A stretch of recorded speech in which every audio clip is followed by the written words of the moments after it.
Hatsu! Refrigerator, TV, bintana, pamalo sa daga. Meron ba kayo nun?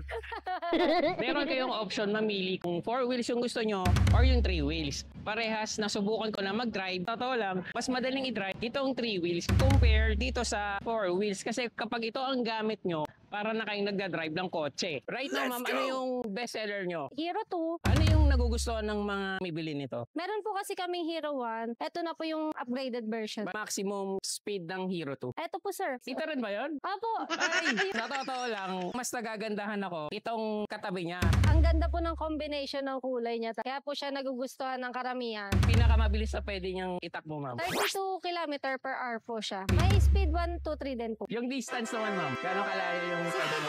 70 kilometers. So, let's say, Cavite City hanggang saan pwede siguro makarating? lagpas pa po na Bacoor. Makakauwi. Yes po, Makakauwi pa yun, ma'am. makakauwi pa po yun. So, balikan. Maganda. Meron tong wiper kasi meron ako e-bike dati. Pinupunasan ko pa. Meron, sir. Meron tayong Uy, wiper niya na yan, ito pala sir. yung wiper. So, Opo. napakahalaga niya, lalo na pag umuulan. Kapag na-flat siya, ma'am, paano yun? Yung iba kasi, di ba, kapag na-flat, hindi na kailangan tanggalin yung gulong. Ito, Tubeless na rin po siya, sir. tubeless na yung Yes. harap. Ganun din po.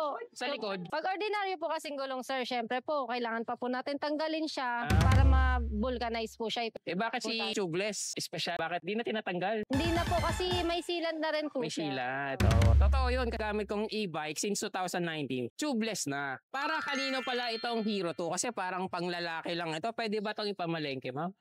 Pwede po yan. Pero parang wala akong nakikitang compartment, ma'am. Meron po Meron yan. ba yan? Itong Amaton. compartment. Malaki na Ay. rin po siya. Ang laki ng compartment niya, marami ng laman. Ba, Opo. pag binili ba yan, may kasama na yan? Hindi po. Oh, laman, oh. Opo. Then, Isa pa po, sir, meron pa po siyang Meron another pa? storage dito sa likod. sa another storage, protektado, di susi. O di malalakaw yung laman, diba? May bumper pa, yun, oh. Protection. Anong kulay ito, ma'am? Maroon? Maroon po. Maroon na may konting puti. Compare dun sa plain, maganda rin naman. Pero para sa akin, mas gusto ko ito. Anong mas gusto nyo sa Hero 2? Plain or ito? I-comment nyo below. Ma'am Darlene, ano yung mga payment option? Pwede tayong cash, pwedeng installment, credit card, pwede rin po, or straight payment lang din. Magkano naman itong Hatasu Hero 2? Aabot ba to ng 100,000? Wala naman Ay. po, sir. 75,800 lang po. Tamang-tama dahil magki-Christmas, ito na siguro yung pinakamagandang ireregalo sa asawa, sa anak, sa pamilya. Malaki bang nagagastos, ma'am, kapag sa charging nito? Hindi naman po. 20 pesos per full charge na po siya. Malayo na po ang nararating niya sa loob ng 20 pesos lang po. So para ka lang gumamit ng smartphone, para ka lang Yes nag-charge. Sa mga gustong bumisita dito, hindi lang parang bumili ng refrigerator, TV, bintana, pamalo sa daga. Ay, meron ba kayo nun?